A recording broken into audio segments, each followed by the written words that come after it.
ಇಲ್ಲಿ ನಿತೀಶ್ ಕುಮಾರ್ ಅವರು ಒಂದು ಗಮನಿಸಬೇಕಾಗಿದೆ, ಪಲ್ಟುರಾಮ್ ಇರ್ಬೋದು ಅವ್ರು ಟೀಕೆ ಕರೆಕ್ಟ್ ಇಲ್ಲ ಅಂತಲ್ಲ, ಅದ್ರ ಬಗ್ಗೆ ಎಲ್ಲ ಹೇಳಲಿಕ್ಕೆ ಸಾಧ್ಯ ಇಲ್ಲ. ಯಾವ ಬದಲಾಗ್ತಾರೋ ಗೊತ್ತಿಲ್ಲ, ಅಧಿಕಾರ ಹೋಗ್ತದೆ ಮತ್ತೆ ಹೋಗ್ಬೋದು. ಆದರೆ ಬಿಹಾರಕ್ಕೆ ಸಾರಾಯಿ ಏನು ನಿಷೇಧ ಮಾಡಿ ದೊಡ್ಡ ಸಾಧನೆ ಅಂತ ಹೇಳಬೇಕಾಗಿದೆ. ಆದರೆ ಯಶಸ್ವಿಯಾಗಿ ಅದನ್ನು ನಿಭಾಯಿಸುವಲ್ಲಿ ಸೂಚಿಸಿದ್ದಾರೆ. ಅದಕ್ಕೆ ನಮ್ಮ ಲಾಲು ಪ್ರಸಾದ್ ಯಾದವ್ ಆದರೂ ಸಹಿತ ಕುಟುಂಬ ರಾಜಕಾರಣ ಮಾಡ್ಕೊಂಡ್ಬಂದರು. ನಮ್ಮ ದೇವೇಗೌಡರಂಗ ನಮ್ಮ ಇಲ್ಲಿ ಅನೇಕ ರಾಜಕಾರಣಿಗಳಿದ್ದಾರಲ್ಲ, ಕುಟುಂಬ ರಾಜಕಾರಣಿಗಳು, ಯಡಿಯೂರಪ್ಪನಂಥವರು ಅಥವಾ ನಮ್ಮ ಈಗ ಸಿದ್ದರಾಮಯ್ಯ ಆರೋಪ ನಾವು ಮಾಡೋಕ್ಕಾಗ್ತಾ ಇಲ್ಲ. ಯಾಕಂದರೆ ಅವ್ರ ಮಕ್ಕಳನ್ನು ರಾಜ್ಯಕ್ಕೆ ತಂದಿದ್ದಾರೆ, ಅದ್ರ ಮುಂದಿನ ಮುಖ್ಯಮಂತ್ರಿ ಅವರು ಅಂತ ಹೇಳ್ತಾ ಇಲ್ಲ. ಅಂದರೆ ಎಲ್ಲ ದಿಶೆಯಲ್ಲಿ ನಾ ಯಾಕೆ ಮಾತಾಡ್ತಾ ಇದ್ದೀನಿ ಅಂದರೆ, ಅದರಿಂದಾಗೆ ಬಿಹಾರನ ಹಾಳು ಮಾಡಿದರು, ನಮ್ಮ ಲಾಲು ಪ್ರಸಾದ್ ಯಾದವ್ ಜಂಗಲ್ ರಾಜ್ ಮಾಡಿದರು. ಇವ್ರ ನಂತರ ಬಂದವರು ಸ್ವಲ್ಪ ಸುಶಾಸನ್ ಬಾಬು ಅಂತ ಕರೆದ್ರು, ಆಡಳಿತದಲ್ಲಿ ಸ್ವಲ್ಪ ಒಳ್ಳೆಯದನ್ನು ಮಾಡಿದ್ರು ಸಹಿತ ಅದನ್ನು ಏನಪ್ಪ ಅಂತಂದ್ರೆ ಒಂದು ಅಂತ್ಯಕ್ಕೆ ಒಂದು ಪೂರ್ಣ ಮಾಡೋದ ಒಂದು ಡೆವಲಪ್ಮೆಂಟ್ಗೆ ಆಗಿಲ್ಲ. ಇನ್ನು ಮುಂದಿನದಲ್ಲಿ ಏನು ಆಗ್ತದೆ ನೋಡೋಣ.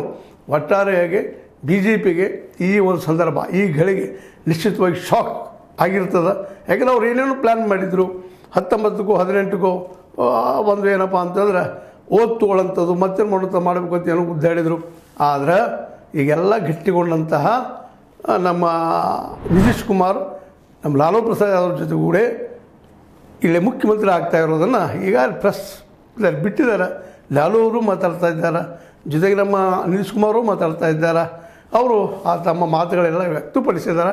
ಅದನ್ನು ಸಹಿತ ನೀವು ನೋಡ್ತಾ ಇದ್ದೀವಿ, ನಾವು ಬಿಡ್ತಾ ಇದ್ದೀವಿ. ಈ ಒಂದು ಸಂದರ್ಭದಲ್ಲೇ ಒಟ್ಟಾರೆಯಾಗಿ ಭಾರತದ ರಾಜಕಾರಣದಲ್ಲೇ ಒಂದು ಧೂಮಕೇತುವಾಗಿ ಬಂದಂಥ ಬಿ ಜೆ ಪಿ ಇವತ್ತು ಯಾಕೋ ದಾಟಿ ಹೋಗ್ತದೆ ನಾವು ಹೊಗೆಯಾಗಿ ಅನ್ನುವಂಥದ್ದು. ಯಾಕೆ ಕಳೆದ 11 ವರ್ಷಗಳಲ್ಲಿ ನೆನಪಿಡುವಂಥ ಒಂದು ದೊಡ್ಡ ಸಾಧನೆಯನ್ನು ಅವರಿಂದ ಮಾಡಲಿಕ್ಕೆ ಆಗಲಿಲ್ಲ ಅನ್ನೋದು ಮಾತ್ರ ಅಷ್ಟು ನೋವಿನಿಂದ ಹೇಳಬೇಕಾಗ್ಯದ. ಯಾಕಂದರೆ ಭಾಳಷ್ಟು ಭರವಸೆಗಳನ್ನು ಭಾರತೀಯ ಬಡ ಪ್ರಜೆಗಳು ಇಟ್ಕೊಂಡಿದ್ದರು.